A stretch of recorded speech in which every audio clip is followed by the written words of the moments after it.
This is All Ships Follow Me by Mieke Eerkens. Chapter 12. Let the Record Show. The Hague, the Netherlands, 2014. In the shadow of the International Criminal Court, where they hold war crimes tribunals for global dictators, is the National Archives of the Netherlands. It is where the sealed transcripts of the war trials for NSB members are kept. It takes me years to see the dossiers of my grandparents. A request must be filled with a statement of intent, and only family members are permitted access to a dossier. This request, if approved, prompts a reciprocal request for photocopies of birth certificates, death certificates, passports, and other documents. After these have been submitted, the government assigns a time and a date for you to show up. No deviation from these rules is indulged in the years they try to obtain access. The Dutch are nothing if not committed to bureaucratic system of fairness. Every time I have started the process in years past, I had returned to the United States before getting a date or approval. Finally, one summer, I'm able to cut through the bureaucracy and get an appointment. My mother decides she wants to go with me. Though we discuss the possibility that there will be information contained in her parents' records that she won't like or she won't know or like. I am past being disappointed in my father, she says. I don't think it will upset me anymore. We have 4 hours on our assigned date to view my grandparents' dossiers. On the date of our visit, we are fingerprinted and photographed. We have to put all of our possessions in a locker, except for my laptop, which is inspected, and a notepad for my mother, who doesn't have a laptop. My mother may use only an assigned pencil to transcribe what is contained in the files. She must leave her pen, eraser, and pencil sharpener in the locker with her other belongings. A guard sits with us at a very long table with around 15 other people looking at dossiers.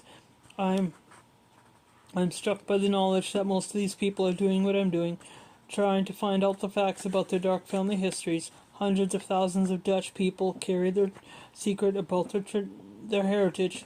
In our own quiet conference with the past, we all sit around a table absorbing the only written record. Most of them inherited a silence about it too. The inheritance of a collective national taboo. I open my laptop, begin taking pictures, and another guard walks over and places a sticker over the camera eye on my computer. I am astounded at the volume of information the government was able to amass in their case against my grandfather as a collaborator. I can't imagine the man-hours involved or how they managed to collect it all. Letters to and from the NSB office, private notes written by neighbors and family members, receipts, real estate papers, affidavits, employment records, magazine subscriptions, ID photos, and of course the trial transcripts of my grandfather's defense, and the verdict finding him guilty of treason, along with his sentence. That he, citizen of the Netherlands, born 22nd April 1904, number 1, during the enemy occupation of the Imperial in Europe until September 1944, remained a member of the National Socialist Movement of the Netherlands, ... Number 2, during the enemy occupation of the Empire in Europe as a member of the Technical Guild and the Teachers Guild, as an allied member of the Dutch Dramatic SS, shall be deemed, based upon foregoing facts, to have acted knowingly and deliberately contrary to the interest of the Dutch people. In the view of the relevant legislative acts, we declare the accused guilty of acting deliberately and in contravention of the interests of the Dutch people. We sentence the accused to internment, in which the tribunal proposes to set a period calculated from 14 May 1945 to end in 15 September 1946. B. Revocation of the right to vote, 27 June 1946. The files fill 4 3-inch thick folders. The contents are at times contradictory, and the apparent conflicts in my grandfather's character confuse me. What was his true identity, and what was born out of pressure or ulterior motives? There is a list of his positions in the NSB party. committed member, group leader, committee organizer, branch spokesman, inspector in training, subscriber of NSB and Nazi newspapers and magazines. The list of official affiliations runs down one page. Member. His membership in the German SS specifically upsets me. Like most people I know, I've always believed that the SS was made up of hardcore Nazis, and I assume that he is a member of the German SS, which absolutely shocks me. I don't understand how this squares with this incidents that he is not in favor of the Nazis. Later, to some relief, I learned that the NSB had its own version of the SS, first called the Dutch SS, and then changed to the Germanic SS in the Netherlands, not to be confused with the German SS or the Waffen SS. The Dutch SS was a political designation established by Mercert under pressure of Hitler, and served more as symbolic Dutch unit as opposed to the German Waffen SS, which had Dutch recruits as well, but it was active in the persecution of the Dutch Jews. Further research revealed that my grandfather's membership was due to the fact that he gave members of the Dutch SS lessons in genealogy. I can't read that. Something of his, a hobby of his. While I am relieved that he wasn't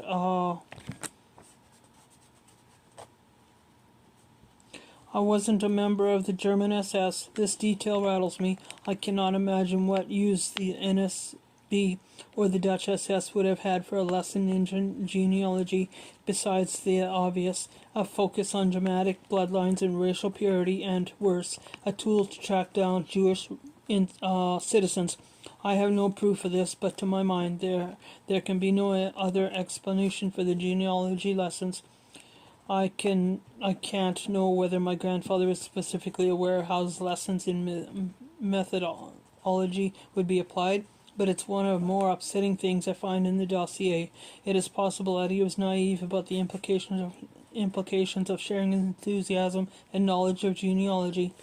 An internet search of SS and genealogy returns several passages in the report on the Dutch SS and NSB assembled by the Netherlands Institute for War Documentation titled The SS and the Netherlands, Documents of the SS Archives, 1935 to 1945, that asserts that many NSB members were interested in genealogy as a hobby. It includes the following passage, which revisits a paganist theme found in the NSB philosophy and offers somewhat less sinister, if not nationalistic, motives for the high level of interest in the genealogy in the NSB Dutch SS. The roots of the people and the unifying elements of blood and land resulted in the interest of traditions, legends, folklore, old traditions, proverbs, and also in more concrete examples of the folk history, Saxon farms, ruins, dramatic fairy mounds, Frisian folk art, but also word origins, medieval art, the more primitive, the more folksy, historic Dutch names, etc., etc. Knowledge of the ancestors added a new dimension to the present-day existence. Also in individuality, one could fulfill one's interest in one's kinfolk via studying the history of tribes, or to speak in Roman terms, genealogy. This turned out to occasionally be a rather risky hobby for race-conscious detectives. There is also a lot of information in the dossier complicating the damning pieces of evidence about my grandfather's involvement with the NSB and Dutch SS. There are affidavits from his neighbors that they had Jewish people in hiding and were in resistance, and that my grandfather kept their secrets to the end. Affidavits that he helped members of the resistance in concealing radios, bicycles, contraband items. In a way, this dossier isn't as close to putting my grandfather on the psychoanalysis church couch as I could get. Viewed together, the documents paint him as a fairly conflicted and pathetic man. Though most of my questions will remain forever answered, I do get a few more clues as to the why behind my search, and the great why that my grandfather has taken to his grave.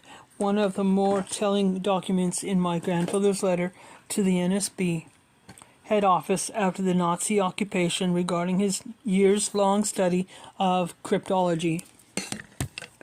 During the mobilization, I offered the Dutch Department of Defense my services multiple times. I know that I am one of few Dutch experts in cryptology. If everything had been well managed in my motherland, then they surely would have at least taken note of my offer. Presumably, the fact that I never received a single note or a letter back is connected to coincidence that I, as NSBer, was seen by them as untrustworthy. Should it come to pass, then I gladly offer myself as a consultant to the NSB in this regard.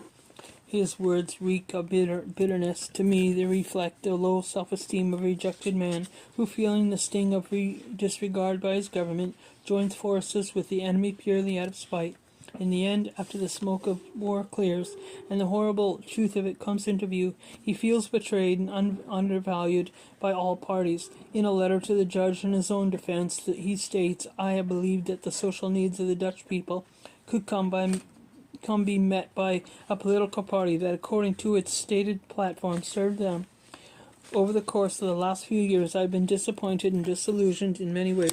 I have not found or profited from my membership in the NSB in any respect." In another letter in the dossier, one sent to the courts after his arrest, he goes into even more detail, writing, "I became a member of the NSB because, given the societal situation prior to 1940, the NSB's platform was the only one I saw for building a just community.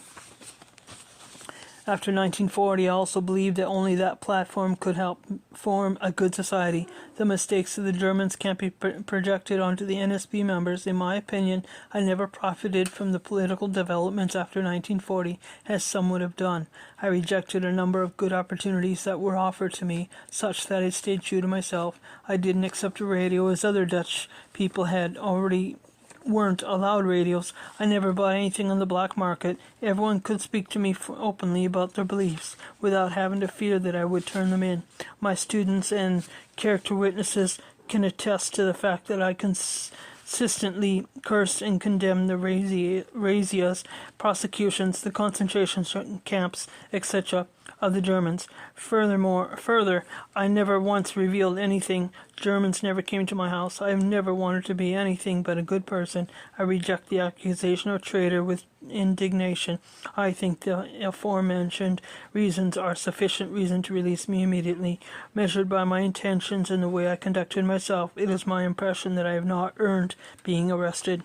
Another document I came across was added after my grandfather was released from prison. It regards the Cleaning or Purification Act of 1945, which was enacted after the NSBers and other collaborators had served out their sentences, and many were due to re-enter society. The Cleansing Act Advisory Commission sought to further cleanse the Netherlands of these foul people, removing them from jobs and all other positions and stripping them of their right to their pensions. In effect, the Cleansing Act added a life sentence to their prison sentences. I am struck by the specific use of the word cleansing because it is so close to the language the opposing side used during the Holocaust. This is uncomfortable for me because it allows for a conflation that should not be allowed to exist. Minister of Education, Arts and Sciences, January 1948, given the advice of the Advisory Commission named in Article 5 of the Cleansing Act of 1945 from December 10, 1945, whereas the person named below have been found guilty of treason, the aforementioned commission has approved a dismissal from his post for A.C. Koch, teacher at the Dutch Institute of Community Education in Arnhem, expiration of rights to current or future pension and other rights. The Hague, January 31st, 1948. Number 2, termination of special education teacher for the engineer and automobile technical school, Appledorn, per 11/2/45, was a member of the NSB. Upon this decree, notes are handwritten in the space provided at the end of the document. Not NSB profiteer, should be regarded as an idealist, spread no propaganda at school, warned some of the teachers about the German SD who wanted information from them. This man belongs to the group of good NSB members before the war. He disapproved openly of the Holocaust and razzias and resigned in January-February 45 as a member. I am perplexed who has written these extra notes on the form. The judge? The administrator? The form had been placed in the dossier by the government officials associated with the special tribunal, so the notes will have come from the hand of same government that sentenced my grandfather. If these are the notes of the judge or of the persons at the Cleansing Act Advisory Commission, I can't help but wonder what their advice would be for bad NSB members. My mother and I leave the archives drained with hand cramps from copying down as much as we can. We talk in the car. One thing she realized in reading the dossiers was that she didn't know her father very well, and now that her parents were gone, we cannot ask them why they had made the choices that they made. We cannot ask them what happened in the internment camps from collaborators, but the lived experiences behind the typed sentences and forms in the dossier in the box in the National Archives of the Netherlands. They refuse to speak of it, and so the dossiers are all we have now. I discover that I have more questions than answers now, and must be content with the idea that the true character of my grandfather lies somewhere between idealist and monster. Rotterdam, the Netherlands, 2016. In all of the years I visited the Netherlands, I avoided Rotterdam. In the southern part of the country, it's not where my people are from, but I also have a bias against the city, because the center of Rotterdam was destroyed by the Germans in the war.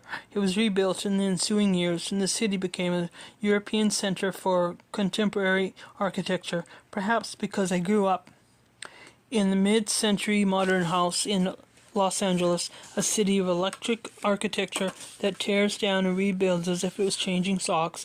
I have romanticized love for the historic architecture of European cities, the cobblestone streets, the Art Nouveau, and stained glass Art Deco buildings, the red clay roofed aisles and spires of churches so old that William Shakespeare could have sat in their pews. I fetishize oldness. Rotterdam, with its glass cube houses and mirrored skyscrapers, never really appealed to me, but one day I find myself there when meeting a friend for a day of pure tourism and the delight of aimless exploration, and I began to appreciate the juxtaposition of the old and the new in this strange city, as I see how the contemporary architects respected what I was left of the old landscape. Progress works in harmony with the history in Rotterdam, and while the last thing on my mind on this day is my parents, I suddenly see that this is a natural stop in their narrative. Rotterdam is a city ravaged by war, but is redefining itself with its scars laid bare. My friend and I visit in Hotel New York, which has been recommended to him as a nice place to eat in the harbor. What my friend doesn't tell me is that the Hotel New York is the former terminal for the Holland America line, which carried thousands of immigrants to America. The restaurant where we have come to eat is the former departure hall where my parents left the Netherlands together for a new life in the United States. Standing in front of it, I look at the last landmark my mother would have seen of her home country before seeing the Statue of Liberty come into view on the other end of the Atlantic. The stone building has two green pattinated clock towers and the Holland America Lin spelt out across it in Art Nouveau lettering, built in 1904 by a Georgian-style architect. It somehow survived the German blitzkrieg as the rest of the city burned. When I get home, I immediately play the home movie my father shot in 1967 as they left Rotterdam. And here it is, the same building, the two green clock towers exactly as I see them. Below it on the wharf are my parents, my father's parents, and my mother's mother, and Hanny and her kids waving goodbye. For my father, the Netherlands was never really home. He had watched his home vanish into the horizon from a ship sailing out of the Semmering harbor 2 decades earlier.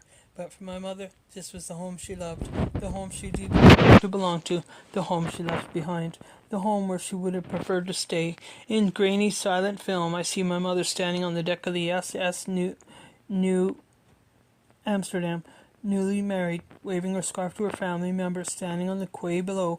As my father trains the camera on her, I see my mother waving and waving as they leave the harbor, her eyes full, a forced smile on her face. She hangs over the railing of the ship and waves until she cannot see them waving back anymore. And then she is waving this beautiful building with its two round clocks like a goalpost recede further and further into the distance until it disappears for her and there is only the vastness of ocean and the things she left behind. As I stand on the same wharf in Rotterdam completely by chance, I think about how perfect it is. This is how it is puzzle piece I didn't realize was missing until I could almost see the whole picture come into view. Of course, this ends with her daughter following her through history, crisscrossing the Netherlands in search of the past, and ending that journey here, at this very point where she left it all behind on her ship, spewing salt water back at the sea. End of 12.